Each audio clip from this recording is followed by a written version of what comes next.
আজকের ক্লাসে আলোচনার বিষয় হচ্ছে approaches two community development programs, অর্থাৎ গোষ্ঠীগত উন্নয়ন প্রকল্প যেগুলি রয়েছে সেগুলি কিভাবে সেগুলিকে অ্যাপ্লাই করা হয় সেগুলো নিয়ে আজকের ক্লাসে আমরা একটু আলোচনা করব। প্রথমে যে বিষয়টা আমাদের আলোচনার জায়গায় আসে সেটা হচ্ছে যে কমিউনিটি ডেভেলপমেন্ট বলতে আমরা কি বুঝি। কমিউনিটি ডেভেলপমেন্ট বা গোষ্ঠীগত উন্নয়ন প্রকল্প এমন একটি প্রক্রিয়া যার মাধ্যমে একটি নির্দিষ্ট সমাজ বা সম্প্রদায়ের মানুষের জীবনযাত্রার মান উন্নত করার জন্য পরিকল্পিত কার্যক্রম গ্রহণ করা হয়। অর্থাৎ এমন একটি পদ্ধতি বা প্রক্রিয়া যেখানে সে মানুষজনের স্বাস্থ্যের অধিকার, নিরাপত্তার অধিকার, বিভিন্ন যে মৌলিক অধিকারগুলো আছে, খাদ্যের অধিকার, তার শিক্ষার অধিকার, তার মানবিক অধিকার, সবকটি অধিকার যাতে নিরাপত্তা এবং তার অ্যাপ্লিকেশনে সুনিশ্চিত হয়, সেইটাকে নিশ্চিত করার জন্য যে সমস্ত পদ্ধতি আমরা গ্রহণ করি সেগুলোকে আমরা কমিউনিটি ডেভেলপমেন্ট স্কিম বা কমিউনিটি ডেভেলপমেন্ট প্রোগ্রাম অথবা গোষ্ঠীগত উন্নয়ন আমরা বলে থাকি। এই প্রক্রিয়ার মূল লক্ষ্যটাই হলো জনগণের ক্ষমতায়ন, তাদের সচেতনতা সৃষ্টি এবং তাদের যাতে তারা নিজস্ব সমস্যা সমাধানে সক্রিয় ভূমিকা গ্রহণ করে। তারা যে কোনো সমস্যায় পড়ে তাহলে সে সমস্যা সমাধানে যাতে সক্রিয় ভূমিকা গ্রহণ করে তার জন্য তাদেরকে ট্রেন করা বা তাদের মধ্যে অ্যাওয়ারনেস বাড়ানো বা তাদের অংশগ্রহণে সাহায্য করা। আমরা এবার দেখে নেব যে কমিউনিটি ডেভেলপমেন্ট প্রোগ্রাম যেগুলো আছে তার প্রকৃতিগুলো কি রকম। পয়েন্ট ওয়ান, পার্টিসিপেটরি নেচার বা অংশগ্রহণমূলক প্রকৃতি। পয়েন্ট টু, সমাজকেন্দ্রিক প্রকৃতি, community centred nature. Number three, টেকসই প্রকৃতি, sustainable nature. Number four, multi dimensional nature বা বহুমুখী প্রকৃতি। Number five, empowerment of the people, জনগণের ক্ষমতায়ন। নাম্বার সিক্স, প্ল্যান নেচার বা পরিকল্পিত প্রকৃতি। নাম্বার সেভেন, এডুকেশনাল নেচার বা শিক্ষামূলক প্রকৃতি। Number eight, promoting social justice and equality, সমাজে ন্যায় এবং সমতা প্রতিষ্ঠা। এবার সবকটি আমরা একবার করে আলোচনা করে নেব। পার্টিসিপেটরি নেচার এই ক্ষেত্রে জনগণকে, তারা যে অঞ্চলে এই গোষ্ঠী উন্নয়ন প্রকল্পটি চালিত হবে সেখানে তাদের সমস্যা চিহ্নিত করতে উৎসাহ দেওয়া হয় এবং সেখানে তাদের সমাধানের ব্যাপারেও তাদেরকে পরিকল্পনা করতে উৎসাহ দেওয়া হয়। এটি মূলত একটি জনগণ কেন্দ্রিক পদ্ধতি, যে কোনো গোষ্ঠী উন্নয়ন প্রকল্পই, যেখানে জনগণ প্রকল্পের পরিকল্পনা করে, বাস্তবায়ন করে এবং তার মূল্যায়ন ঘটায় এবং তারা সেই মূল্যায়নে সক্রিয় ভূমিকা গ্রহণ করে। উদাহরণস্বরূপ বলা যেতে পারে সেটা হচ্ছে যে গ্রামের স্বাস্থ্য উন্নয়ন প্রকল্পে স্বাস্থ্যকর্মীদের পাশাপাশি গ্রামের যারা মানুষজন আছেন তারা সেখানে সক্রিয় ভূমিকা গ্রহণ করবেন যে সেখানে কি করলে ভালো হয় এবং সেই স্বাস্থ্য সংক্রান্ত প্রকল্প গ্রামের কোথায় করলে ভালো হয় বা গ্রামের কোন কোন দিকটা দেখলে বেশি সুবিধে হয় সেই সংক্রান্ত মতামতও তারা দেবেন। এবং আমরা প্রথমে আরেকবার এক্ষেত্রে একটা জিনিস আলোচনা করে নেব যে গোষ্ঠী উন্নয়ন প্রকল্প বা সামাজিক উন্নয়ন প্রকল্পগুলোর মূল উদ্দেশ্যই ছিল মানুষকে তার গণতান্ত্রিক চেতনা বা গণতান্ত্রিক বা নাগরিক ক্ষমতা সম্পর্কে সচেতন করা। সুতরাং মানুষ এই গোষ্ঠী উন্নয়ন প্রকল্পগুলোতে অংশগ্রহণ করার পর এখানে তাদের নাগরিক অধিকারগুলি রক্ষা করতে সমর্থ হবেন, তাদের নাগরিক অধিকারের রূপায়ণ ঘটাতে সফল হবেন, সেই বিষয়টাকে নিশ্চিত করার উপরই সেক্ষেত্রে জোর দেওয়া হয়। আরেক ধরনের প্রকৃতি হচ্ছে কমিউনিটি সেন্টার নেচার বা আমাদের সামাজিক বা সমাজকেন্দ্রিক প্রকৃতি। এই ধরনের প্রকল্পগুলো গঠিত হয় মূলত স্থানীয় জনগণের প্রয়োজন, চাহিদা এবং প্রত্যাশার উপরে এবং সেখানকার মূল্যবোধ, ঐতিহ্য, বিশ্বাস সেগুলোকে গুরুত্ব দিয়ে সম্মান রেখে কাজ করা হয় যাতে সেখানকার সব মানুষ সেখানে অংশগ্রহণ করতে পারেন। উদাহরণস্বরূপ বলা যেতে পারে যে গ্রামের মেয়েদের জন্য হয়তো কোনো সেলাই শিক্ষণ প্রকল্প সেখানে শেখানো হলো। সেলাই, কাঁথা স্টিচ হতে পারে, যেখানে গ্রামের মানুষজন তারা বিশ্বাস করেন যে মেয়েরা ঘরে বসে কাজ করবে, সেই দিকটা তাদের সম্মান দেওয়া হলো এবং গ্রামের মহিলাদের প্রাথমিক পর্যায়ে অর্থনৈতিক ক্ষমতায়নের পথটাও শুরু করা হলো। সাস্টেইনেবল নেচার বা টেকসই প্রকৃতি, এটা বাংলায় বললে বোঝানো যেতে পারে। সেটা বলা হচ্ছে যে আমাদের যে গোষ্ঠী উন্নয়ন প্রকল্পগুলি আছে সেগুলো মূলত যেন পরিবেশ বান্ধব হয় এবং তার দীর্ঘমেয়াদী একটি ফলাফল থাকে। অর্থাৎ একটি প্রজন্মের জন্য সেটা সীমায়িত থাকবে না, ভবিষ্যৎ প্রজন্মের জন্য সমান পরিমাণে লাভজনক এবং পরিবেশ বান্ধব হতে হবে। অর্থাৎ এমন কোনো নদীবাঁধ দেওয়া হবে না যাতে ভবিষ্যতে সেখানে বন্যা হয়, এমনভাবে নগরায়ণ প্রকল্প হবে না যেখানে গাছ কেটে দেওয়ার ফলে বিশ্ব উষ্ণায়ন বৃদ্ধি পায়, অথবা এতটাই বেশি ইন্ডাস্ট্রিয়ালাইজেশন হবে না যে ইকোসিস্টেম সেখানে বিপন্ন হয়ে ভবিষ্যতে মানব সভ্যতা একটা তাদের অস্তিত্বের সংকটের মুখোমুখি হয়। এই বিষয়টি অত্যন্ত গুরুত্বপূর্ণ যে ইকোসিস্টেমের পার্ট হিসেবে এই আমাদের পৃথিবীতে আমাদের যে রিসোর্স ফুয়েল সেগুলো যেহেতু শেষ হয়ে আসছে, অতএব এমন সমস্ত গোষ্ঠীগত উন্নয়ন পরিকল্পনা নিতে হবে যেখানে মানুষের চাহিদা পূরণ হবে এবং একই রকমভাবে প্রকৃতির ওপর ন্যূনতম একটি প্রভাব পড়বে। উদাহরণস্বরূপ বলা যেতে পারে যে সৌর বিদ্যুৎ প্রকল্প অথবা বায়ু বিদ্যুৎ প্রকল্প অথবা জল বিদ্যুৎ প্রকল্প, অর্থাৎ যেগুলোকে ব্যবহার করলে প্রকৃতির ওপর প্রভাবটা অনেক ক্ষেত্রে কম পড়ে। এবং সৌর বিদ্যুৎ ব্যবহার করলে আমরা জানি সরকারের বিভিন্ন প্রকল্প আছে এবং যাতে আমরা বিদ্যুতের খরচ কমাতে পারি, আমরা দূষণ কমাতে পারি এবং যথারীতি এটা নিয়ে অনেক কাজ এই মুহূর্তে হচ্ছে। তার পরের ধাপটা হলো মাল্টি ডাইমেনশনাল নেচার বা বহুমুখী প্রকৃতি। একটা বিষয় বুঝতে হবে যে গোষ্ঠীগত উন্নয়ন প্রকল্প যেগুলি রয়েছে সেগুলো কিন্তু কোনোভাবেই শুধুমাত্র একমাত্রিক নয়। অর্থাৎ একটি মাত্র সমস্যা সমাধানের জন্য কোনো প্রকল্প গঠিত হয় না। এটি একই সঙ্গে অর্থনীতি, শিক্ষা, স্বাস্থ্য, পরিবেশ, সামাজিক ব্যয় এবং অন্যান্য বিভিন্ন ক্ষেত্রে জড়িত থাকে। একটা উদাহরণস্বরূপ বলা যেতে পারে, সেটা হচ্ছে যে যদি কোনো গ্রামে কোনো অর্থনৈতিক উন্নয়ন প্রকল্পের কাজ হয়, ক্ষুদ্র ঋণ, সেক্ষেত্রে সেই গ্রামের পরিকাঠামোর উন্নতি ঘটে, দক্ষতা বা স্কিল বেসড ডেভেলপমেন্ট ঘটে এবং তার সঙ্গে সঙ্গে সামাজিক পরিবেশের উন্নতি ঘটে এবং মানুষজনের যখন অর্থনৈতিক উন্নতি হয় তখন সামাজিক ন্যায়ের জায়গাটাও অনেকখানি বিকশিত হয়। এর পরের পয়েন্টটি হলো এম্পাওয়ারমেন্ট অব দ্য পিপল। এবং এম্পাওয়ারমেন্ট বলতে বোঝায় যে জনগণের ক্ষমতায়ন। আমাদের যে গোষ্ঠীগত উন্নয়নের প্রকল্পগুলি রয়েছে তাদের অন্যতম মূল উদ্দেশ্য হলো জনগণকে তাদের জীবনযাত্রার মান উন্নত করার জন্য সক্ষম করা এবং তাদের আত্মবিশ্বাস বৃদ্ধি করা। আমাদের মাথায় রাখতে হবে আমরা একটি গণতান্ত্রিক পরিকাঠামোতে বিশ্বাস করি এবং আমাদের দেশ পৃথিবীর সর্ববৃহৎ গণতান্ত্রিক দেশ এবং সেক্ষেত্রে দাঁড়িয়ে প্রত্যেকটি মানুষের সমান অধিকার আছে যে সে এই গণতান্ত্রিক পরিকাঠামোতে তার নাগরিক অধিকারটি সে সেখানে প্র্যাকটিস করবে বা সে সেটাকে সেখানে অ্যাপ্লাই করবে। অর্থাৎ তাদের প্রত্যেকটি মানুষের যে যত প্রত্যন্ত প্রান্তেই সে থাকুক না কেন, তার নাগরিক অধিকার সে যাতে সেটিকে যেন কার্যক্ষেত্রে প্রয়োগ করতে পারে তার অধিকার সেটা থাকবে। নাগরিক অধিকার মানে তার ভিন্ন মতের অধিকার, তার জীবনযাত্রার অধিকার, তার স্বাস্থ্যের অধিকার, তার শিক্ষার অধিকার, তার খাদ্যের অধিকার, বস্ত্রের অধিকার, মতামত দেওয়ার অধিকার, যত ভিন্নমতই হোক। সুতরাং আমাদের এই বহুত্ববাদের দেশে প্রত্যেকটি নাগরিক যাতে তার অধিকার রক্ষা করতে পারে সেটি এই গোষ্ঠী উন্নয়ন প্রকল্পগুলির অন্যতম লক্ষ্য। এবং এর মাধ্যমে কি হয়, একটি মানুষকে যখন অর্থনৈতিকভাবে সামাজিকভাবে শক্তিশালী করে তোলা হয়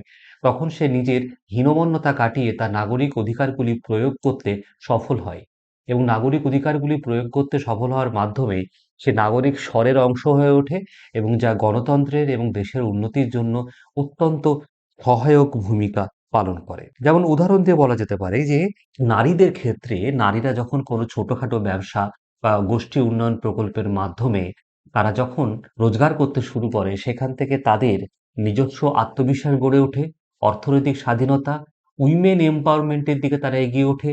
তারা নিজেদের স্বর, গলার স্বর, আওয়াজ আলাদা করে পেশ করতে পিছপা হয় না এবং পুরুষতান্ত্রিক সমাজের বিরুদ্ধে তাদের মতামতটিকে যথেষ্টভাবে শক্তভাবে তুলে ধরতে পারে। প্ল্যান্ড নেচার, অর্থাৎ আমাদের এই কমিউনিটি ডেভেলপমেন্ট প্রোগ্রাম বা গোষ্ঠী উন্নয়ন প্রকল্প যেগুলি রয়েছে সেগুলি অনেক ক্ষেত্রেই কিন্তু মাথায় রাখতে হবে, সেগুলি কিন্তু অত্যন্ত সুপরিকল্পিতভাবে এবং নির্দিষ্ট উদ্দেশ্য ভিত্তিক।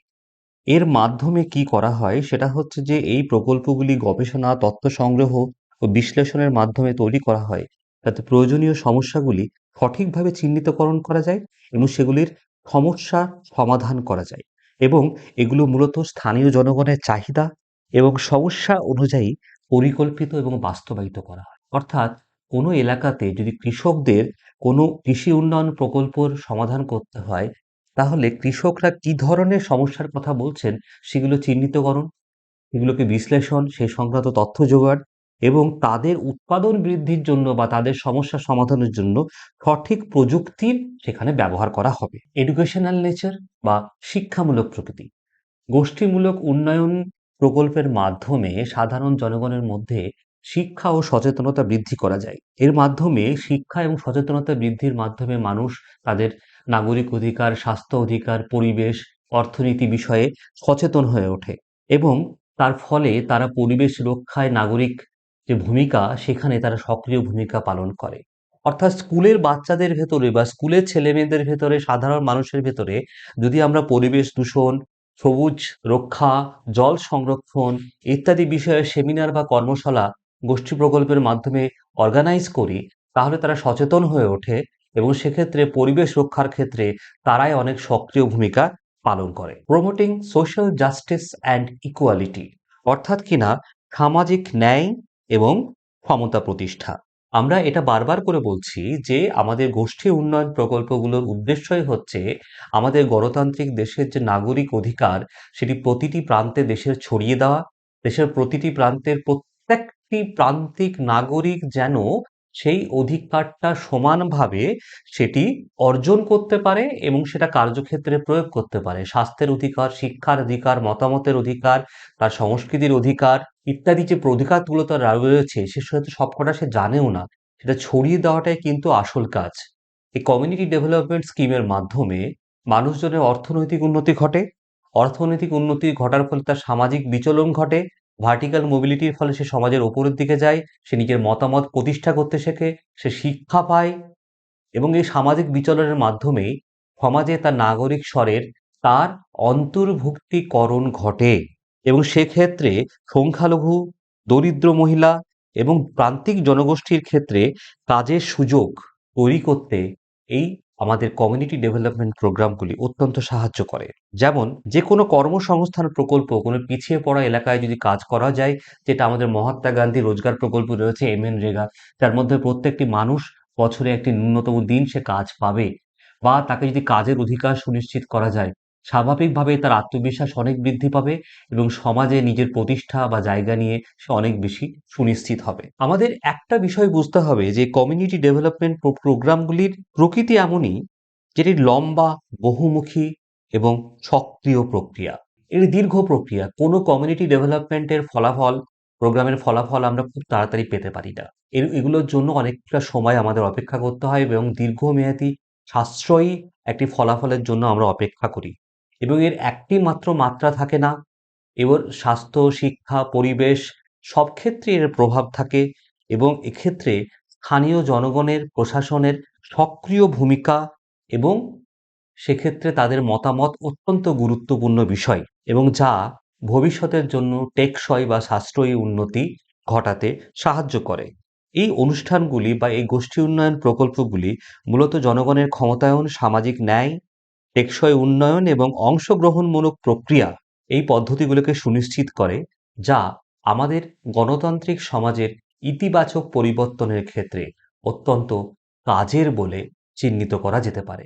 এবার আমাদের পরবর্তী আলোচনার বিষয় approaches of community development program, অর্থাৎ এই কমিউনিটি ডেভেলপমেন্ট প্রোগ্রামগুলো কিভাবে কাজ করে বা তাদের অংশ কাজের ক্ষেত্রে কিভাবে এগুলো কাজ করতে পারে। আমাদের যে ধরনগুলো রয়েছে সেগুলো হচ্ছে participatory approach, top down approach, bottom up approach, community centred approach, problem based approach আর 6 নম্বর সাস্টেইনেবল ডেভেলপমেন্ট অ্যাপ্রোচ। প্রথম যে পদ্ধতি সেটা হচ্ছে পার্টিসিপেটরি অ্যাপ্রোচ। পার্টিসিপেটরি অ্যাপ্রোচ পদ্ধতিতে স্থানীয় জনগণ সরাসরি সক্রিয়ভাবে অংশগ্রহণ করে। এই পদ্ধতির মূল উদ্দেশ্যটাই হচ্ছে জনগণের মধ্যে সচেতনতা তৈরি করা এবং তাদেরকে যে কোনোভাবে উন্নয়ন প্রক্রিয়ার অংশীদার করে তোলা। জনগণ এই প্রক্রিয়ার সমস্যা চিহ্নিতকরণে সাহায্য করে।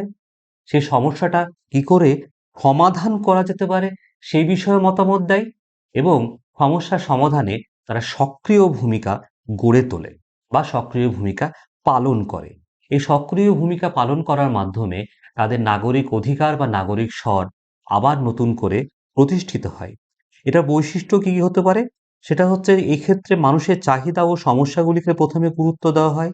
স্থানীয় জনগণের অভিজ্ঞতা, কৌশল এবং দক্ষতাকে সমস্যা সমাধানের কাজে ব্যবহার করা হয় এবং স্থানীয় জনগণের নেতৃত্ব তৈরি এবং তাদের ক্ষমতায়ন ঘটানো হয়। যেমন উদাহরণস্বরূপ বলা যেতে পারে যে কোনো গ্রামের একটি নির্দিষ্ট স্বাস্থ্য সংক্রান্ত বা অন্য যে কোনো স্থানীয় সমস্যা সমাধানের ক্ষেত্রে গ্রামের মানুষদের সঙ্গে আলোচনা করা যেতে পারে। তারা নির্দিষ্ট করে দেবেন যে সমস্যাটা কি এবং সমস্যাটা সমাধানের জন্য কি ভূমিকা গ্রহণ করা যেতে পারে এবং সেই সমস্যা সমাধান করার জন্য তারা একসঙ্গে কাজ করবেন।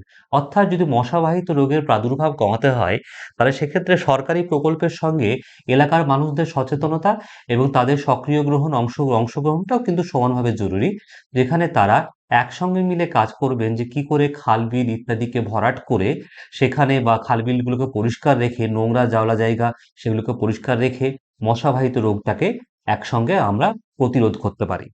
২ নম্বর হচ্ছে টপ ডাউন অ্যাপ্রোচ বা শীর্ষ নিচে পদ্ধতি। এই পদ্ধতিতে যেটা হয় সেটা হচ্ছে যে সিদ্ধান্তগুলো সরকারি ওপর মহল থেকে আসে। অর্থাৎ গোষ্ঠী উন্নয়ন প্রকল্পের যে পরিকল্পনাটা হবে সেটা সরকারি আমলাতান্ত্রিক স্তরে ওপরের দিকে হবে এবং তারপরে সেই সিদ্ধান্তটা নিচের স্তরে এসে রূপায়িত হবে জনগণের কাছে। এই স্তরে জনগণের চাহিদা বা মতামত অনেক কম গুরুত্ব পায় এবং উন্নয়নের যে কার্যকর্ম সেটা একতরফা এবং কেন্দ্রীভূত হয়। এর বৈশিষ্ট্যগুলো কি কি? এখানে কেন্দ্রীয় সরকার বা উচ্চতর কোনো সংস্থার নেতৃত্ব থাকে, স্থানীয় জনগণের অংশগ্রহণ অনেক সীমিত থাকে এবং অবশ্যই একতরফা সিদ্ধান্ত গ্রহণের মাধ্যমে উন্নয়ন কার্যক্রম পরিকল্পনা করা হয়। এতে যেহেতু স্থানীয় জনগণের অংশগ্রহণ সক্রিয়ভাবে থাকে না বা থাকলেও অনেক কম থাকে, এক্ষেত্রে হয়তো সামাজিক লক্ষ্যগুলি অনেক কম পূরণ হয়, কিন্তু কিছু উন্নয়ন প্রকল্পের জন্য এটি বিশেষভাবে কার্যকর। যেমন কোনো গ্রামের বা কোনো এলাকায় যখন সড়ক নির্মিত হয় এবং সেক্ষেত্রে সেই গ্রামের জনগণের মতামত নেওয়া হতে পারে, আবার না নেওয়াও হতে পারে। সেটা খুব জরুরি নয়। তার পরেরটি হলো বটম আপ অ্যাপ্রোচ বা নিচ শীর্ষ পদ্ধতি। এই পদ্ধতিতে আমাদের যে গোষ্ঠী উন্নয়ন প্রকল্পগুলি রয়েছে সেগুলি স্থানীয় জনগণের চাহিদার ওপর নির্ভরশীল। তারা স্থানীয় সমস্যাটিকে চিহ্নিত করে এবং তারপরে সমস্যা সমাধানের জন্য স্থানীয় উদ্যোগ এবং সরকারি সহায়তার মাধ্যমে এই সমস্যাগুলোর সমাধান করা হয়। এর বৈশিষ্ট্য কি? স্থানীয় জনগণের চিন্তা, মতামত ও চাহিদা সবথেকে বেশি গুরুত্বপূর্ণ ভাবে জনগণের সক্রিয় অংশগ্রহণের মাধ্যমে এই পরিকল্পিত গঠন করা হবে। স্থানীয় জনগণকে ক্ষমতায়ন ও তাদের সক্ষমতা বৃদ্ধি করা হবে। অর্থাৎ উদাহরণস্বরূপ বলা যেতে পারে কোনো একটি গ্রামের কৃষি সংক্রান্ত যে সমস্যা, সে সমস্যা সমাধানের জন্য প্রথমে তারা নিজের সমস্যাগুলিকে চিহ্নিত করবে। এই সমস্যাগুলো চিহ্নিত করার পরে স্থানীয় কৃষক সংগঠন এবং সরকারি আমলাতান্ত্রিক উদ্যোগে একসঙ্গে বসে পরিকল্পনা করে সেই পরিকল্পনাটাকে রূপায়ণ করার চেষ্টা করা হবে। ৩ নম্বর community centred approach. Community centred অ্যাপ্রোচের অর্থাৎ সমাজকেন্দ্রিক পদ্ধতিতে সাধারণত মূল ফোকাসটা থাকে সমাজের মানুষের উপরে। এই পদ্ধতিতে সমাজের ঐতিহ্য, সংস্কৃতি এবং সামাজিক কাঠামোকে বিশেষভাবে গুরুত্ব দেওয়া হয়। জনগণের সক্রিয় অংশগ্রহণের মাধ্যমে তাদের সমস্যার সমাধান এবং তাদের জীবনমান উন্নত করা হয়। এই পদ্ধতি ব্যবহারে সমাজের সবাইকে একসঙ্গে নিয়ে কাজ করা হয় এবং বিভিন্ন সামাজিক কাঠামো ও প্রতিষ্ঠানগুলির ভেতরে যোগাযোগ তৈরি হয়। এর বৈশিষ্ট্য কিরকম? সমাজে মানুষের ভেতর একতা ও সহযোগিতা তৈরি করা যায়। সমাজের সাংস্কৃতিক বৈশিষ্ট্য ও মূল্যবোধের প্রতি শ্রদ্ধা তৈরি হয়। স্থানীয় প্রতিষ্ঠান ও সংগঠনগুলির একসঙ্গে কাজ করে। যেমন উদাহরণস্বরূপ বলা যেতে পারে যে একটি গ্রামে যদি এইরকমটা হয় যে গ্রামের মেয়েদের তাদেরকে কোনো একটি নারীর ক্ষমতায়ন সংক্রান্ত তাদের কোনো কর্মসংস্থান প্রকল্প সেক্ষেত্রে চালু করা হলো। এবার কর্মসংস্থান প্রকল্প চালু করলে স্বাভাবিকভাবে তাদের স্বাস্থ্য সচেতনতা, তাদের পরিকল্পনা, তাদের ক্ষমতায়ন অনেকগুলি আনুষঙ্গিক এবং প্রাসঙ্গিক বিষয় একই সঙ্গে কিন্তু কাজ করতে পারে এবং তাদের শিক্ষা, স্বাস্থ্য পরিষেবা সবই পাশাপাশি দেওয়া যেতে পারে। এগুলি হচ্ছে সমাজকেন্দ্রিক পদ্ধতি বা কমিউনিটি সেন্টার্ড অ্যাপ্রোচ। তারপরে প্রবলেম বেসড অ্যাপ্রোচ বা সমস্যা ভিত্তিক পদ্ধতি। এই পদ্ধতিতে গোষ্ঠীগত উন্নয়ন প্রকল্পের মূল লক্ষ্য থাকে বিশেষ কোনো সমস্যা চিহ্নিত করা এবং সেই সমস্যার সমাধান খোঁজা। এখানে সমস্যাগুলি সরাসরি চিহ্নিত করা হয় এবং তাদের সমাধান করার জন্য একটি বিশেষ পরিকল্পনা গ্রহণ করা যায়। আমরা এই ক্ষেত্রে বলতে পারি যে এই ধরনের প্রকল্পগুলি অনেক ক্ষেত্রেই আমাদের একমাত্রিক হয়, যেহেতু আমরা এখানে একটি নির্দিষ্ট সমস্যার সমাধানের দিকেই আমরা বিশেষ করে এক্ষেত্রে এগোচ্ছি। এর বৈশিষ্ট্যগুলি কি কি? নির্দিষ্ট সমস্যার উপরে মনোনিবেশ করা, সমস্যা সমাধানে কার্যকরী এবং দ্রুত পদক্ষেপ নেওয়া। প্রোগ্রামের উদ্দেশ্য একটিই থাকে, যেটি হলো সমস্যার সমাধান। অর্থাৎ এখানে মানুষের চাহিদা এবং সেটি গুরুত্ব দিয়ে সমস্যাটি চিহ্নিত করে যত দ্রুত সমস্যার সমাধান হবে সেটার লক্ষ্যটাই বেশি থাকে। অর্থাৎ এই ধরনের সমস্যাগুলো মানে ধরেই নিতে হবে যে সমস্যার তীব্রতাটা অত্যন্ত বেশি। অর্থাৎ কোথাও যদি জলের সমস্যা খুব তীব্র হয়, তাহলে প্রাথমিক লক্ষ্যটাই থাকবে যেভাবেই হোক জলের সরবরাহটা সমানভাবে সেখানে করে দেওয়া, যাতে এই জল সংকটটা সেখানে কেটে যায়। পরেরটি হচ্ছে সাস্টেইনেবল ডেভেলপমেন্ট অ্যাপ্রোচ বা টেকসই উন্নয়ন পদ্ধতি। এই পদ্ধতিতে এইভাবে পলিসিগুলোকে নেওয়া হবে যেটা যাতে আমাদের এই উন্নয়নগুলো বা গোষ্ঠীমূলক উন্নয়ন কর্মসূচিগুলো শুধুমাত্র আজকের জন্য নয়, দীর্ঘমেয়াদী লম্বা সময়ের জন্য যেন কাজে আসে এবং সেটা অবশ্যই যাতে পরিবেশ বান্ধব হয়। এবং যেটা নিয়ে আমরা বারবার বলছি, কোনো জায়গায় যদি পরমাণু বিদ্যুৎ চুল্লি হয়, যেটাকে হয়তো আমাদের এই মুহূর্তে আমরা অস্বীকার করতে পারবো না, আমাদের এনার্জি যে পরিমাণ প্রয়োজন তাতে, কিন্তু তার ছাই বা তার দূষণ যেন যত সম্ভব রিসাইকেল করা যায় এবং যাতে সেটা কোনোভাবেই রাশিয়ার চেরনোবিলের মতো কোনো ভয়াবহ দুর্ঘটনা না ঘটে। এমনভাবে নদী বাঁধ দেওয়া যাবে না যেটার প্রভাব কোনো রকম ভাবে বন্যার তৈরি করতে পারে। গাছ কাটা, জল সংরক্ষণ, ইকোসিস্টেম ধ্বংস করা, ফসিল ফুয়েল ব্যবহার করা ইত্যাদি বিভিন্ন বিষয়ে আমাদের যে পরিমাণ উদাসীনতা রয়েছে আমাদের পরিবেশ রক্ষার ক্ষেত্রে, এবং যা আমাদের মানব সভ্যতাকে ধীরে ধীরে, আমাদের ভবিষ্যৎ প্রজন্মকে ধীরে ধীরে অস্তিত্বের সংকটে ফেলে দিচ্ছে, সেইটা নিয়ে আমাদের ভাবতে হবে এবং সেই অনুযায়ী আমাদের গোষ্ঠী পরিকল্পনাগুলো করতে হবে। অর্থাৎ এই উদাহরণটা এভাবে দেওয়া যেতেই পারে যে কাউকে যদি প্লাস্টিকের কারখানা করতে দেওয়া হয়, তাকে যেন বলা হয় বা সে যেন মেনে চলেন যে 75 মাইক্রনের নিচে কোনো প্লাস্টিকের প্যাকেট তিনি করবেন না বা এমন কোনো খারাপ কেমিক্যাল তিনি ব্যবহার করবেন না যেটা জলে মিশে গিয়ে জলটাকে দূষিত করতে পারে। সেটাকেই সাস্টেনেবল ডেভেলপমেন্ট অ্যাপ্রোচ বলা হয়। বা আরেকটি উদাহরণ দেওয়া যেতে পারে, সেটা হচ্ছে যে কৃষিতে মাত্রাতিরিক্তভাবে যদি আমাদের কৃত্রিম সার প্রয়োগ করা হয়, তাহলে জমির উর্বরতা নষ্ট হয় এবং ভবিষ্যতের জন্য তা খুব ক্ষতিকারক। যদি সেক্ষেত্রে জৈব সার প্রয়োগ করা যায়, তাহলে জমির ফলাফল অনেক ভালো হয়, চাষের ফলাফল ভালো হয় এবং জমির উর্বরতা মোটামুটি বজায় থাকে। জৈব সারের ব্যবহার, সৌর বিদ্যুতের ব্যবহার, অর্থাৎ এমনভাবে গোষ্ঠী উন্নয়ন প্রকল্পগুলো করতে হবে যার মাধ্যমে স্বাভাবিকভাবেই আমাদের উন্নয়নগুলো পরিবেশ বান্ধব হবে এবং বিশেষভাবে মানুষের উন্নতির জন্য তা দীর্ঘমেয়াদী ফলাফল দেবে। এবং আরেকটি কথা এক্ষেত্রে না বললেই নয়, যে সাস্টেইনেবল ডেভেলপমেন্ট অ্যাপ্রোচের ক্ষেত্রে মানুষের সক্রিয় ভূমিকা অত্যন্ত গুরুত্বপূর্ণ। অর্থাৎ সাধারণ মানুষকে বুঝতে হবে যে পরিবেশ বান্ধব বা প্রকৃতি বান্ধব বা ভবিষ্যতের জন্য, ভবিষ্যৎ প্রজন্মের জন্য যদি কোনো কিছু রক্ষা করতে হয় বা সুরক্ষিত রাখতে হয়, তাহলে তাদের জন্য কোন কোন ধারণাগুলো তাদের রাখা দরকার। এবং এইখানেই আমাদের এই গোষ্ঠী উন্নয়ন প্রকল্পের একটি বড় ভূমিকা আছে, যে মানুষকে তার নাগরিক অধিকার বা নাগরিক স্বর এই সম্পর্কে সে সচেতন করবে এবং তাদের ভেতরে আত্মবিশ্বাস বৃদ্ধি পাবে। তাদের এই ক্ষেত্রে তাদের আত্মবিশ্বাস শুধু বৃদ্ধি নয়, তাদের অর্থনৈতিক ক্ষমতা বৃদ্ধি এবং তারা বিভিন্ন পরিবেশ সংক্রান্ত বিষয়ে সচেতন হবে, জনমত তৈরি হবে, নাগরিক স্বর সেক্ষেত্রে গঠিত হবে।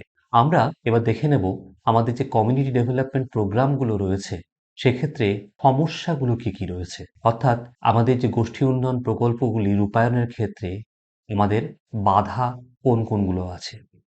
১. ফাইন্যান্সিয়াল লিমিটেশনস, আর্থিক বাধা। ২. ল্যাক অফ পার্টিসিপেশন, অংশগ্রহণের বাধা।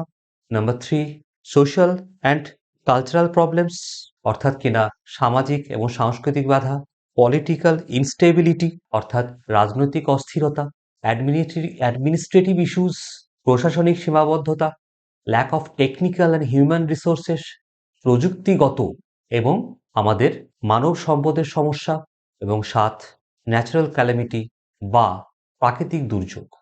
ফাইন্যান্সিয়াল লিমিটেশন বলতে বোঝায় যে অনেক ক্ষেত্রেই আমাদের এই গোষ্ঠী উন্নয়ন প্রকল্পগুলোর ক্ষেত্রে প্রয়োজনীয় অর্থনৈতিক সম্পদ সীমিত থাকে। স্থানীয় সরকার বা এনজিও যারা এই ধরনের প্রকল্পগুলো চালায় তাদের বাজেট কম থাকার জন্য গুণগত মানে অনেক সময় বাধা সৃষ্টি হয়। অর্থাৎ কিনা হয়তো ধরে নেওয়া গেল যে প্রাথমিক পর্যায়ে এই প্যারামিটারগুলোকে সেখানে অর্জন করতে হবে, কিন্তু সেক্ষেত্রে দেখা গেল যে টাকা কম হওয়ার জন্য খরচ বেড়ে গেল বা সময় বিলম্ব বেড়ে গেল। যে লক্ষ্যমাত্রাগুলো ছিল সেই লক্ষ্যমাত্রাগুলো অনেক ক্ষেত্রেই পূরণ করা সম্ভব হলো না। যেমন উদাহরণস্বরূপ বলা যেতে পারে সেটা হচ্ছে কোনো স্বাস্থ্যসেবা প্রকল্পে যদি পর্যাপ্ত তহবিলের অভাব থাকে তাহলে প্রয়োজনীয় সরঞ্জাম এবং স্বাস্থ্যকর্মী নিয়োগ না করলে সেই প্রকল্পটি কোনোদিনই সঠিকভাবে সফল হবে না। ল্যাক অফ পার্টিসিপেশন বা অংশগ্রহণের অভাব, এই গোষ্ঠী উন্নয়ন প্রকল্পগুলির মূল উদ্দেশ্যই হচ্ছে যে সাধারণ জনগণের সক্রিয় অংশগ্রহণ। আমাদের মাথায় রাখতে হবে যে পুরো বিষয়টাই সাধারণ জনগণ তাদেরকে অ্যাক্টিভ পার্টিসিপেশনের মাধ্যমে তাদের নাগরিক সৎ তৈরি এবং তাদের ব্যক্তিগত এবং সামাজিক উন্নতি হচ্ছে এই গোষ্ঠী প্রকল্পগুলির মূল উদ্দেশ্য। সেক্ষেত্রে আমরা সাধারণ জনগণকে অনেক সময় এই উন্নয়ন প্রকল্পে অংশীদার করতে তুলতে পারি না বা সামিল করতে পারি না, কারণ সচেতনতার অভাবে তারা এই ধরনের প্রোগ্রামে পার্টিসিপেট করেন না।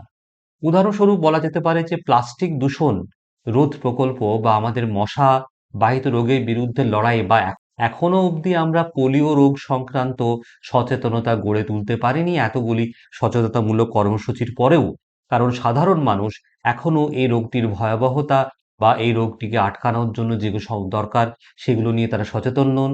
আমরা এখনো বাল্যবিবাহ রোধ করতে পারিনি, শিশু শ্রমিক রোধ করতে পারিনি, এমনকি সাপে কামড়ালে যে হাসপাতালে নিয়ে যেতে হয় এই সংক্রান্ত সচেতনতাও আমরা এখনো বিস্তার করে উঠতে পারিনি। এখনো বেশিরভাগ ক্ষেত্রে গ্রামের প্রত্যন্ত গ্রামের মানুষজন তারা ওঝার কাছে নিয়ে যান। অর্থাৎ সাধারণ মানুষের অংশদারিত্ব অত্যন্ত প্রয়োজনীয় বিষয়। সোশ্যাল এবং কালচারাল প্রবলেমস অর্থাৎ সামাজিক এবং সাংস্কৃতিক প্রতিবন্ধকতা, আমাদের যে গোষ্ঠী উন্নয়ন প্রকল্পগুলো রয়েছে সেগুলোর সফলতা বেশিরভাগ সময়ই আমাদের সমাজের সংস্কৃতি, বিশ্বাস এবং ঐতিহ্যের সাথে সম্পর্কিত, এবং কিছু ক্ষেত্রে স্থানীয় সামাজিক কাঠামো বা সাংস্কৃতিক প্রতিবন্ধকতা আমাদের এই গোষ্ঠী উন্নয়ন প্রকল্পগুলির প্রক্রিয়াতে বাধা সৃষ্টি করতে পারে। যেরকম আমাদের ভারতবর্ষ যেহেতু বহুত্ববাদে বিশ্বাসী, আমাদের উত্তর থেকে দক্ষিণ, পূর্ব থেকে পশ্চিম আমাদের সমাজ গোষ্ঠীর ভেতরে মানসিকতার প্রচুর ভ্যারিয়েশন রয়েছে। আমাদের বিশ্বাস, আমাদের ঐতিহ্য, আমাদের প্রতি 2 কিলোমিটার অন্তর আমাদের ভাষা পাল্টে যায়। সেখানে একটি নির্দিষ্ট ইউনিফাইড স্ট্রাকচার বা একটি একমাত্রিক কোনো পরিকাঠামো যেটি সব সমাজ এবং গোষ্ঠীর ক্ষেত্রে সমানভাবে প্রযোজ্য হবে সেটি বোধহয় গড়ে তোলাটা অসম্ভবের পর্যায়ে, এবং সেই জন্যেই সেইখানে আমাদের স্থানীয় সমস্যাগুলির মুখোমুখি হতে হয়। যেমন আমাদের পুরনো রীতিনীতি বা ধ্যান ধারণাগুলো ভেঙে বেরোনো অনেক সময় খুব কঠিন হয়। উদাহরণস্বরূপ বলা যেতে পারে যে গ্রামীণ অঞ্চলে এবং কিছু রক্ষণশীল এলাকাতে নারীর ক্ষমতায়নের ক্ষেত্রে তারা ঘরের বাইরে বেরিয়ে কাজ করবে বা রাত্রে বেরিয়ে চাকরি করবে, এই ধারণাটা কিন্তু এখনো আমাদের সমাজে সমানভাবে প্রতিষ্ঠিত এবং গৃহীত নয়। কারণ পুরুষতান্ত্রিক সমাজে নারীদের এতখানি অধিকার দেওয়া হয় না। সন্তান ধারণের ক্ষেত্রে সন্তান জন্ম নিয়ন্ত্রণ প্রকল্প আমরা এত কিছু প্রচার করার পরেও ধর্মীয় বিশ্বাসের কারণে বেশ কিছু সম্প্রদায় তারা কিন্তু এই সন্তান জন্ম নিয়ন্ত্রণ প্রকল্পের সচেতনতা সম্পর্কে তারা সচেতন নন। এমনকি পোলিও খাওয়ানোর ক্ষেত্রেও আমাদের স্বাস্থ্যকর্মীদের একই ধরনের বিশ্বাসজনিত বাধার মুখোমুখি হতে হয়। অতএব এই সোশ্যাল এবং কালচারাল, এই সামাজিক ও সাংস্কৃতিক প্রতিবন্ধকতাগুলো আমাদের থাকবে, এবং এই ক্ষেত্রেই সাধারণ মানুষের অংশগ্রহণ যত বেশি বাড়ানো যাবে এবং তাদের সঙ্গে যদি পার্টিসিপেশনটা বাড়ে তখন তাদেরকে সচেতন করার মাধ্যমেই আমরা এই সমস্যাগুলো সমাধান করতে সক্ষম হব। পলিটিক্যাল ইনস্টেবিলিটি বা রাজনৈতিক স্থিতিশীলতার অভাব। এই কমিউনিটি ডেভেলপমেন্ট প্রোগ্রাম বা গোষ্ঠী উন্নয়ন প্রকল্পগুলি যেগুলি রয়েছে তার সফল বাস্তবায়ন অনেক সময় রাজনৈতিক স্থিতিশীলতার উপর নির্ভর করে। যদি স্থানীয় বা জাতীয় পর্যায়ে রাজনৈতিক স্থিরতা না থাকে তবে তা উন্নয়নমূলক কাজকর্মে সমস্যা সৃষ্টি করতে পারে। তার কারণ সেক্ষেত্রে সেই কাজের জন্য স্থানীয় প্রশাসনের সাহায্য পাওয়াটা কঠিন হয়ে দাঁড়ায়। উদাহরণস্বরূপ বলা যেতে পারে যে কোনো একটি অঞ্চলে কেন্দ্রে এবং রাজ্যের ক্ষমতা দলের রাজনৈতিক দলের ভেতর উদাহরণস্বরূপ বলা যেতে পারে কোনো একটি এলাকাতে কেন্দ্রীয় এবং রাজ্যে ক্ষমতায় থাকা দলগুলির যে দ্বন্দ্বের কারণে অনেক উন্নয়ন প্রকল্প অনেক সময় আটকে যায় এবং সেগুলি সঠিকভাবে রূপায়িত হয় না। অ্যাডমিনিস্ট্রেটিভ ইস্যুস অনেক সময় কমিউনিটি ডেভেলপমেন্ট প্রোগ্রাম বা গোষ্ঠীগত উন্নয়ন প্রকল্পের যে রূপায়ণ সেক্ষেত্রে লাল ফিতের ফাঁস একটি অন্যতম সমস্যা হিসেবে দেখা যায়। সেটি দুর্বল প্রশাসনিক কাঠামো, অনুপযুক্ত পরিকল্পনা, অর্থাৎ এমন যদি কোনো পরিকল্পনা না হয় যে পরিকল্পনার সঙ্গে যারা নিলেন পরিকল্পনা তাদের হয়তো বাস্তবের সঙ্গে যোগ অত্যন্ত কম এবং তার ফলে যেটা হলো যে সেই প্রকল্প যখন গ্রাউন্ড লেভেলে এসে এপ্লাই করা হলো, তখন দেখা গেল সেটা কোনোভাবেই কোনো কাজে আসছে না। অর্থাৎ টপ বটম যে পরিকল্পনাগুলো হয়, অর্থাৎ উপরের স্তরে আমলারা কোনো পরিকল্পনা করলেন গ্রামীণ এলাকার কোনো উন্নয়নের জন্য এবং সেই পরিকল্পনা বাস্তবের মাটিতে গিয়ে সম্পূর্ণ ব্যর্থ হলো। সেটা অনেক ক্ষেত্রেই দেখা যায়। পরিকল্পনার বাজেট তারা নির্ধারণ করতে পারলেন না এবং পরিকল্পনার ক্ষেত্রে প্রশাসনিক যে পরিমাণ সাহায্য দরকার সেটিও লাল ফিতের ফাঁসে প্রশাসনিক দুর্বলতার ক্ষেত্রে অনেকখানি সেটা আটকে গেল। এটা একটি অন্যতম গুরুত্বপূর্ণ ইস্যু অ্যাডমিনিস্ট্রেটিভ ইস্যু হিসাবে চিহ্নিত করার জন্য। প্রযুক্তিগত এবং মানব সম্পদের অভাব, lack of technical and human resources. এই যে গোষ্ঠীগত উন্নয়ন প্রকল্পগুলি আছে এই প্রকল্পগুলি সফল বাস্তবায়নের জন্য দক্ষ মানব সম্পদ ও প্রযুক্তির প্রয়োজন আছে। অর্থাৎ মানুষ সে তাদের স্কিলড লেভেল লাগবে এবং যারা টেকনিক্যালি স্কিলড হবে। কিন্তু মুশকিল হচ্ছে যে আমাদের যেহেতু এই প্রকল্পগুলোর একটি অন্যতম বৈশিষ্ট্য হচ্ছে যে স্থানীয় মানুষজন তাদের অংশীদারিত্বটা সক্রিয়ভাবে দরকার। সেক্ষেত্রে তাদেরকে ট্রেইনড না করে যদি তাদের মধ্যে যথাযথ প্রশিক্ষণ এবং দক্ষতা যদি না থাকে, তাহলে কিন্তু এই প্রকল্পগুলোর সমাধান বা তার ফলাফল সঠিকভাবে পাওয়া সম্ভব হয় না। অর্থাৎ মাথায় রাখতে হবে যে কোনো একটি জায়গায় উদাহরণস্বরূপ বলা যেতে পারে সেটা হচ্ছে যে কোনো স্বাস্থ্য কর্মসূচি এবং স্বাস্থ্য কর্মসূচি রূপায়ণের জন্য সেখানে উপযুক্ত প্রশিক্ষিত কর্মী দরকার। যিনি এই বিষয়ে দক্ষ নন, তিনি কোনোদিনই যদি সেই বিষয়ে যারা যারা ওই বিষয়টিকে সেখানে রূপায়ণ করবেন, তারা যদি দক্ষ না হন, তাদের যদি স্কিলটা না থাকে, তাহলে কোনোদিনই কোনোভাবেই এই তাদের কোনোভাবেই কিন্তু কোনো রকমই সেই প্রকল্পের সুফল মানুষজন সেখানে পাবে না। এবং আমাদের এক্ষেত্রে যেটি শেষ পয়েন্ট সেটা হচ্ছে ন্যাচারাল ক্যালামিটি বা প্রাকৃতিক দুর্যোগ। আমরা জানি যে প্রাকৃতিক দুর্যোগের উপরে আমাদের কোনো হাত নেই। বন্যা, ভূমিকম্প, খরা ইত্যাদি বিষয়গুলিকে আমরা কোনোভাবেই নিয়ন্ত্রণ করতে পারি না। আমরা মোকাবিলা করতে পারি কিন্তু সেটা কখন হবে, কিভাবে হবে সেগুলি আমাদের যেকোনো হিসেবের বাইরে থাকে এবং যেটা হয় সেটা হচ্ছে গোষ্ঠীগত উন্নয়ন প্রকল্প যেগুলি আছে সেগুলোকে অনায়াসে এই ধরনের বন্যা বা ভূমিকম্প সেগুলি কিন্তু বড়সড় বিপর্যয়ের মুখোমুখি করে দিতে পারে এবং বিপর্যস্ত করে ফেলতে পারে এবং সমস্ত পরিকাঠামোকে ধ্বংস করে দিতে পারে। আমরা জানি যে গুজরাটের ভুজের যে ভূমিকম্প বা অনেক সময় আমাদের সুনামি হয়েছিল তার ফলে স্থানীয় স্বাস্থ্য পরিষেবা আমাদের সুন্দরবন চত্বরে মাঝে মধ্যে যে সাইক্লোনজনিত দুর্যোগ ভেসে আসে, প্রত্যেকবার সরকারের কাছে বড় চ্যালেঞ্জের মুখোমুখি হয় স্বাস্থ্য, শিক্ষা, খাদ্য এই পরিষেবাগুলোকে নতুন করে গড়ে তোলা। এটা সবসময়ই আমাদের ডেভেলপমেন্ট স্কিমগুলোর জন্য খুব বড় চ্যালেঞ্জ এবং এই স্কিমের সমস্যাগুলো আমাদের থেকেই যাবে। শেষে আমরা বলতে পারি সেটা হচ্ছে যে কমিউনিটি ডেভেলপমেন্ট প্রোগ্রাম বা গোষ্ঠী উন্নয়ন প্রকল্পের সফলতা অর্জনের জন্য বিভিন্ন ধরনের চ্যালেঞ্জ বা সমস্যা মোকাবিলা করাটা অত্যন্ত জরুরি।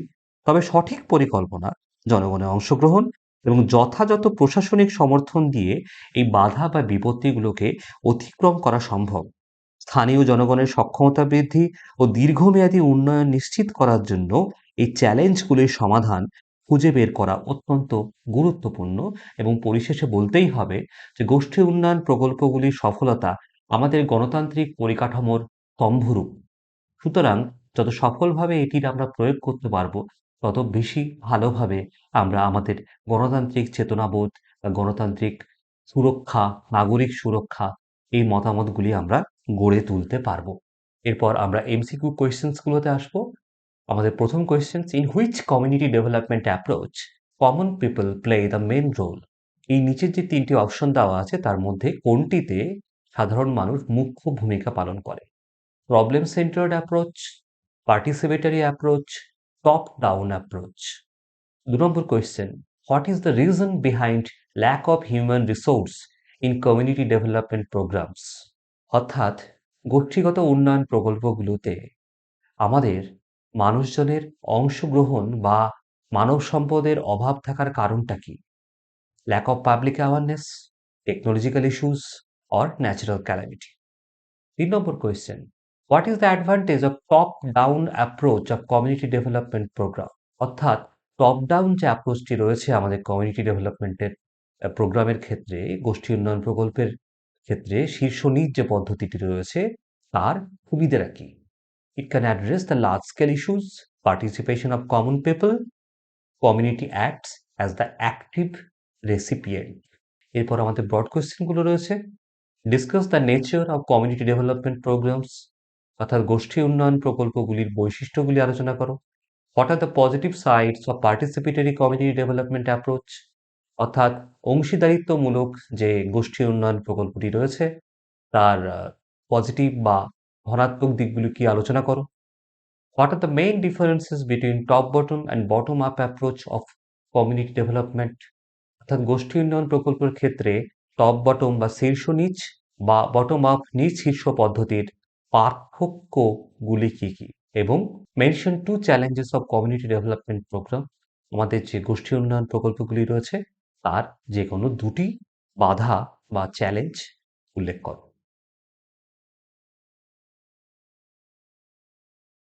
ধন্যবাদ।